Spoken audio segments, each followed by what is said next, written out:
Assalamualaikum. Kami dari kumpulan 11. Kami membuat tajuk kelebihan dan kekurangan motivasi intrinsik dan ekstrinsik dalam meningkatkan motivasi belajar pelajar. Kumpulan kami terdiri dari 5 orang. Yang pertama, Khairul Nisa Syazah binti Hamdan. Yang kedua, Nurul Syazwani binti Zakaria. Yang ketiga, Nur Farhanis Eliana binti Mahat. Yang keempat, Nurul Aini Amira binti Asman. Yang kelima, Ain Nadira binti Mahazir. Okay, saya Nurul Syazwani, nombor matrik P128188 akan memulakan pembentangan dengan pengenalan. Pertama, apakah itu motivasi? Motivasi adalah tingkah laku, sikap, norma individu yang memainkan peranan yang penting dalam kehidupan seseorang pelajar. Okey, motivasi juga dapat dikenali sebagai daya penggerak utama dalam diri yang mendorong pelajar untuk menimbulkan kegiatan belajar, menunjukkan arah atau semangat dalam mencapai tujuan dan pencapaian yang diingini dalam akademik. Okey, terdapat 2 jenis motivasi yang perlu kita fahami, iaitu motivasi intrinsik dan motivasi ekstrinsik. Motivasi intrinsik secara umumnya ialah satu keinginan kendiri pelajar yang berasal daripada dalam diri.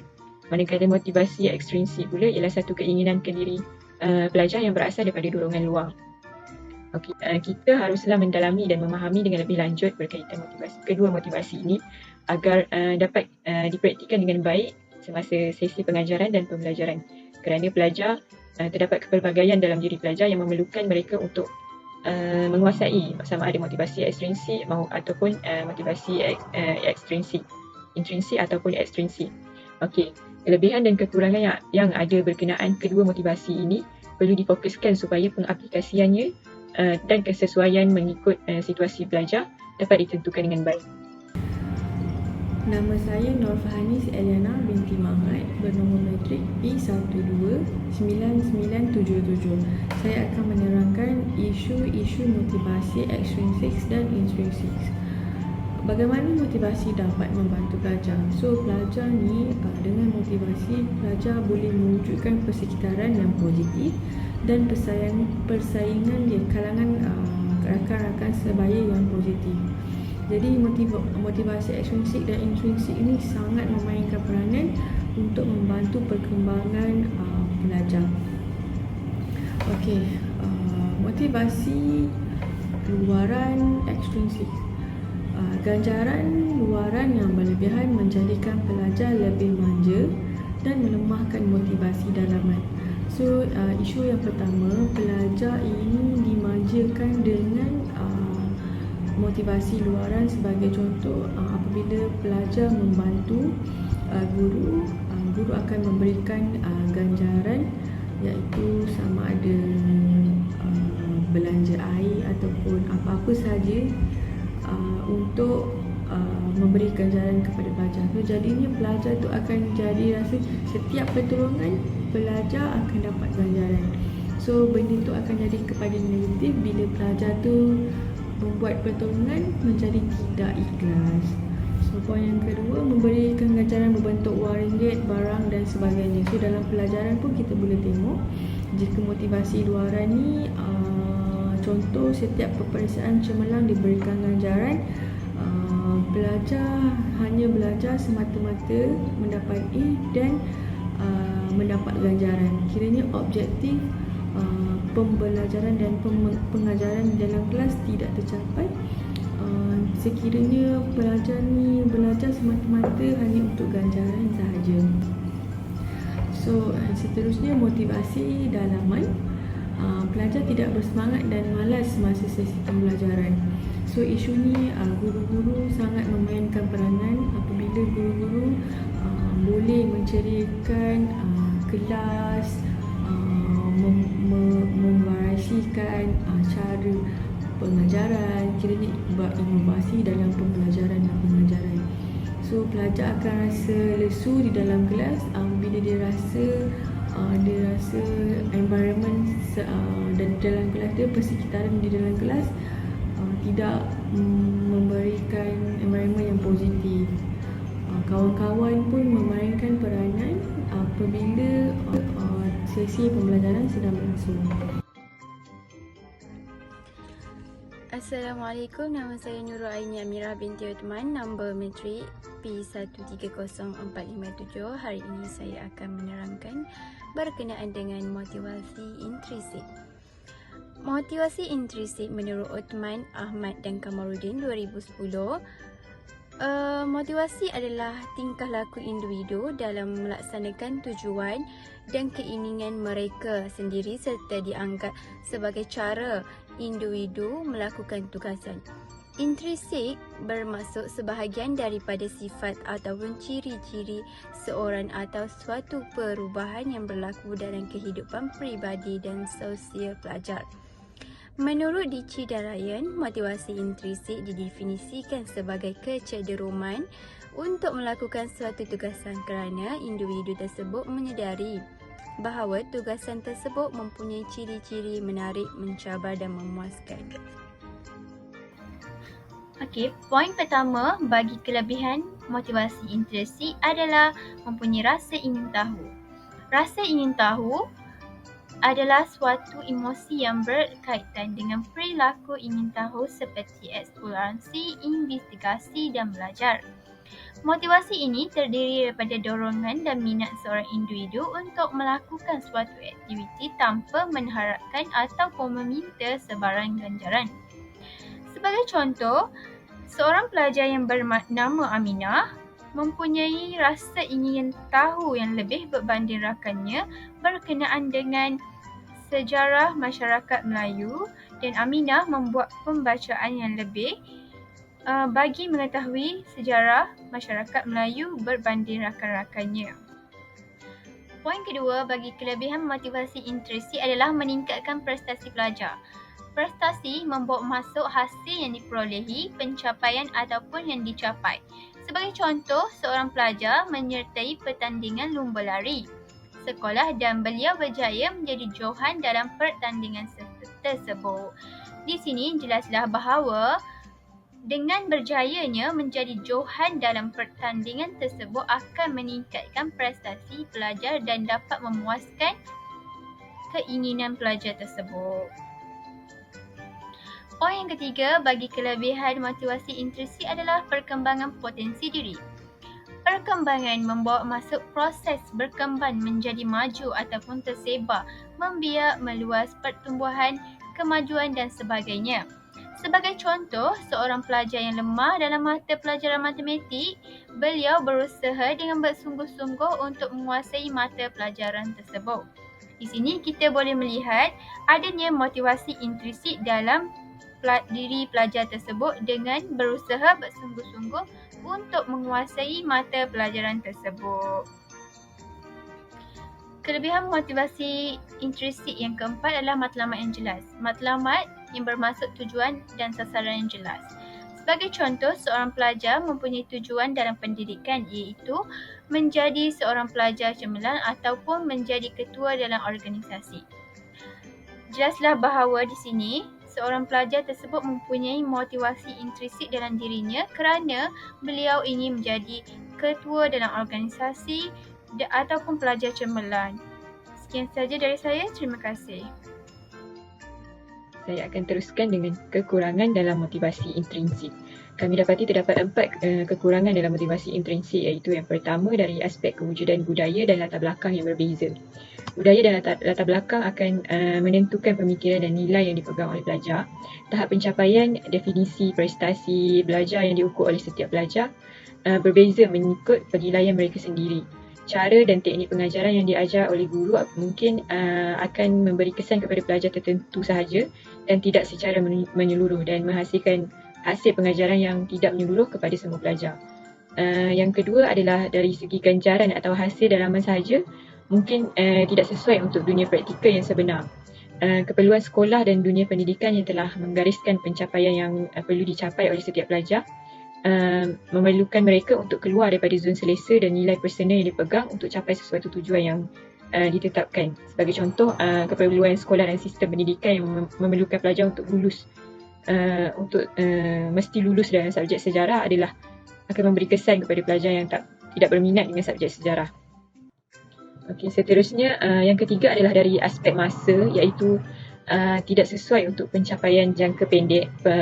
Penggunaan pengaplikasian motivasi intrinsik ini tidak sesuai untuk pencapaian jangka pendek. Motivasi intrinsik juga memerlukan satu proses yang panjang dan perlu cara pendekatan yang lebih khusus serta guru perlu sediakan perancangan dan persediaan yang banyak bagi memenuhi pelajar yang berbeza. Guru-guru perlu kuasai ilmu yang pelbagai dan mendalam berkenaan setiap seorang pelajar kerana setiap seorang pelajar ni memerlukan pendekatan yang berbeza. Okey, seterusnya yang keempat, kekurangan motivasi intrinsik adalah ia mendorong kepada penfokusan kepada satu perkara sahaja dalam satu masa. Pelajar mungkin akan mengabaikan subjek atau tugasan lain, pencapaian yang kurang memberangsangkan bagi subjek yang kurang diminati oleh pelajar. Dan satu kajian telah dijalankan oleh Grant pada tahun 2019. Dalam kajian ini, dia menemui satu sisi gelap bagi motivasi intrinsik dalam sebuah kajian yang dilaksanakan di Amerika Syarikat, iaitu individu yang mengerjakan satu tugasan awal yang sangat bermotivasi secara intrinsik akan mendorong kepada prestasi yang teruk dalam tugasan yang lain jika didapati kurang menarik. Okay, sekarang saya akan menerangkan tentang apa itu motivasi ekstrinsik. Okey, motivasi ekstrinsik dia adalah suatu kecenderungan untuk melakukan tugas atau aktiviti bagi mendapatkan ganjaran ataupun pengiktirafan sama ada dalam bentuk psikologi atau fizikal dalam persekitaran semula jadi. Tujuan motivasi ekstrinsik ini adalah untuk memberi sokongan dan dorongan kepada individu untuk melakukan sesuatu yang dapat memberi manfaat kepada individu tersebut. Okey, yang mana dari segi perspektif akademik, ganjaran dan hukuman antara faktor luaran motivasi ekstrinsik. Menurut Al-Hadi dan Norimah pada kajian mereka pada 2019, tingkah laku orang yang bermotivasi ekstrinsik biasanya dikawal oleh orang lain kerana mereka beranggapan bahawa mereka tidak berkebolehan untuk membuat keputusan sendiri. Mereka perlukan dorongan dan juga sokongan daripada orang lain untuk diorang terasa bermotivasi. Okey, yang seterusnya, pelajar yang bermotivasi ekstrinsik dia gemar memikirkan tentang pandangan ataupun pendapat guru sekiranya kerja yang dilakukan mereka tidak memuaskan. Dan yang terakhir adalah sanjungan daripada pihak luar iaitu external regulation, keinginan untuk meningkatkan prestasi, identified regulation dan juga persaingan dengan rakan, introjected regulation merupakan komponen utama bagi motivasi ekstrinsik. Untuk kelebihan motivasi ekstrinsik, yang pertama adalah motivasi ekstrinsik dapat membantu pelajar untuk mengekalkan tahap produktiviti. Yang mana motivasi ekstrinsik dapat membantu pelajar untuk mengekalkan tahap produktiviti mereka dalam belajar dan melakukan latihan ataupun tugasan mengenai topik atau mata pelajaran yang kurang digemari oleh mereka. Apabila seseorang pelajar merasakan sesuatu topik mata pelajaran itu sukar untuk difahami, mereka lebih cenderung untuk rasa latihan dan tugasan itu sesuatu yang tidak menarik bagi mereka, dan hal ini akan memberi kesan kepada produktiviti mereka untuk terus belajar. Okey, dengan adanya motivasi ekstrinsik ini, pelajar tersebut akan berpegang kepada suatu tarikh, contohnya seperti tarikh ujian ataupun tarikh deadline. Orang kata deadline lah, tarikh untuk menghantar tugasan. Untuk mengekalkan tahap, mereka akan menggunakan tarikh tersebut untuk mengekalkan tahap produktiviti mereka walaupun subjek tersebut bukanlah subjek yang menarik untuk pelajar tersebut. Kelebihan yang kedua adalah motivasi ekstrinsik dapat menjadi batu loncatan untuk para pelajar untuk memperoleh kejayaan. Dorongan motivasi ekstrinsik dia merupakan salah satu cara yang paling berkesan untuk para pelajar keluar daripada zon selesa mereka.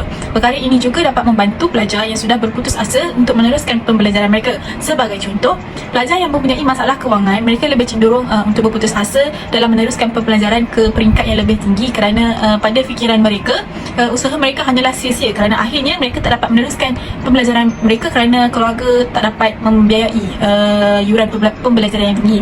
Okey, perkara sebegini dapat dibantu sekiranya guru memberi pendedahan kepada pelajar tersebut tentang beasiswa dan juga pinjaman boleh ubah kepada para pelajar. Okey, untuk kelebihan ketiga pula adalah motivasi ekstrinsik dapat membantu meningkatkan keyakinan dalam diri pelajar.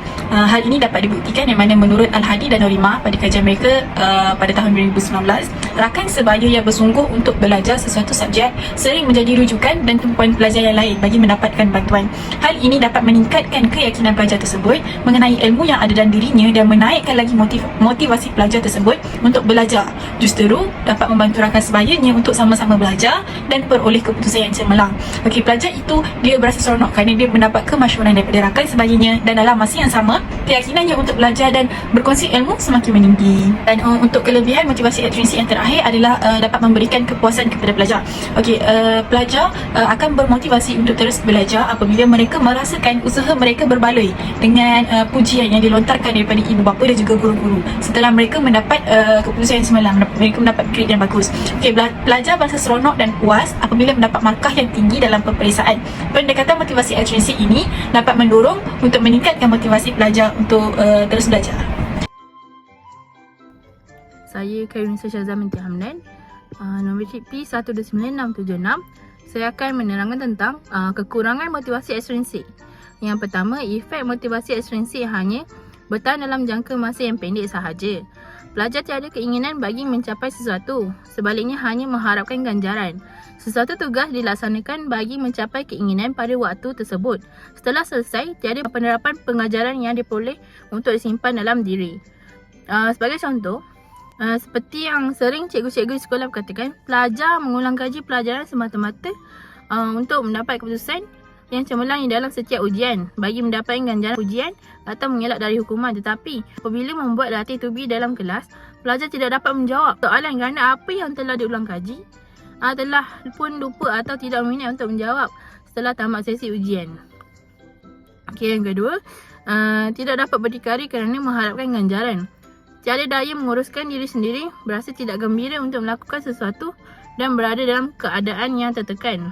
Hal ini disebabkan oleh pelajar terdorong melakukan sesuatu jika ada habuan, tapi jika tiada, maka tiada dorongan terhadap pelajar tersebut untuk melakukan sesuatu.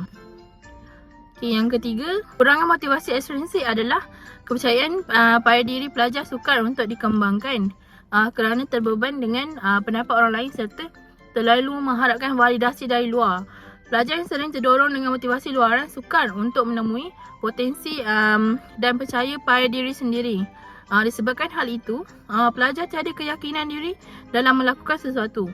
Sebagai contoh, setiap kali ada perbincangan dalam kelas atau kumpulan, soalan yang sering diajukan dapat dijawab dengan tepat tapi hanya menolak dalaman sahaja kerana pelajar tidak yakin dengan jawapan yang akan disuarakan atau takut pendapat yang dikeluarkan akan dibahas oleh rakan lain.